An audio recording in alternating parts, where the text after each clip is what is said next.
Look here, today we will start three-dimensional geometry. This we can say in short format also 3D. In this we will do first of all this three-dimensional. You can check this is x-axis, y-axis and z-axis we will have in this. And here you have to write first of all equation of xy plane. Equation of xy plane, we can write z equal to 0. Then we will write the equation of yz plane. Yz plane means we have only y and z, we will have x will be 0, so we write x equal to 0, and equation of zx plane, that will be y equal to 0. Now equation of x-axis, look here, on x-axis we can say x-axis is the intersection of the plane xy and xz. So we can write the equation of the x-axis are y equal to 0 and z equal to 0. Similarly, the equation of y-axis we can write x equal to 0 and z equal to 0. On equation of z-axis we can write x equal to 0 and y equal to 0. Now we will do the direction, cosines and the direction ratios of a line.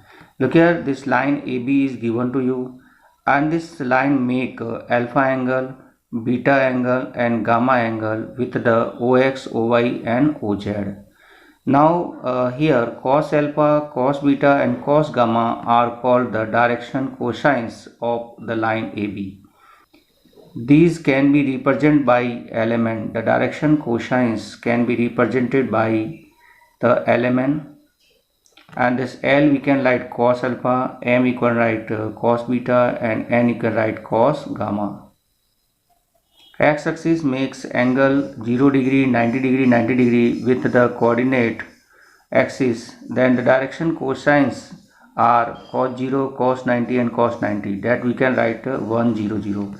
So direction cosines of x-axis are 100, and similarly direction cosines of y-axis will be 0, 1, 0. Direction cosines of z-axis will be 0, 0, 1. So you can write here L square plus M square plus N square equal to 1, and L is what is cos alpha, M is cos beta and N is cos gamma. So you can put this value and you can write here cos square alpha plus cos square beta plus cos square gamma equal to 1. Look here, the conversion of direction ratio to the direction cosine.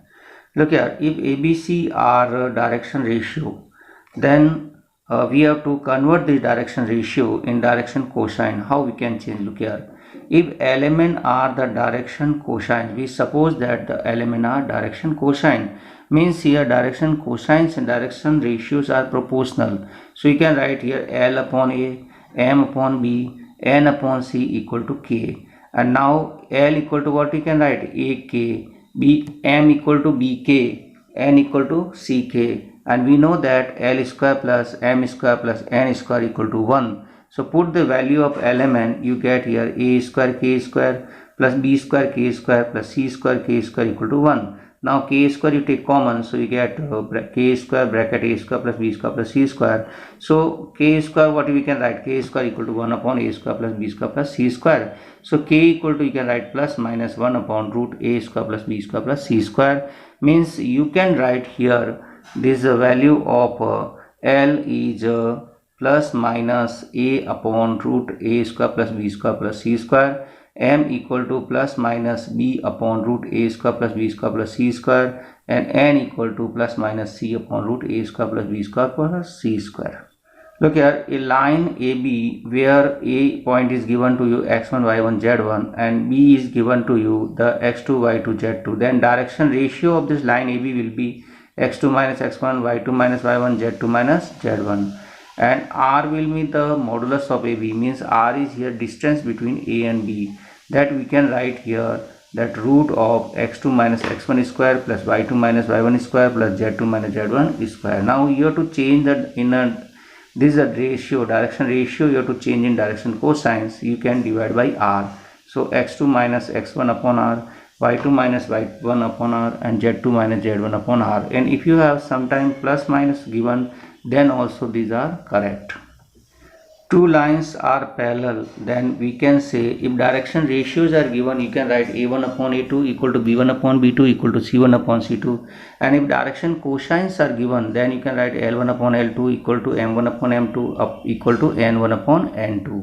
And if these lines are perpendicular, two lines are perpendicular, then you can write here l1 l2 plus m1 m2 plus n1 n2 equal to 0. Or if the direction ratios are given, you can write here a1 a2 plus b1 b2 plus c1 c2 equal to 0. So these notes are very important for your first exercise. So first you will learn these, understand these, and then you can do the exercise.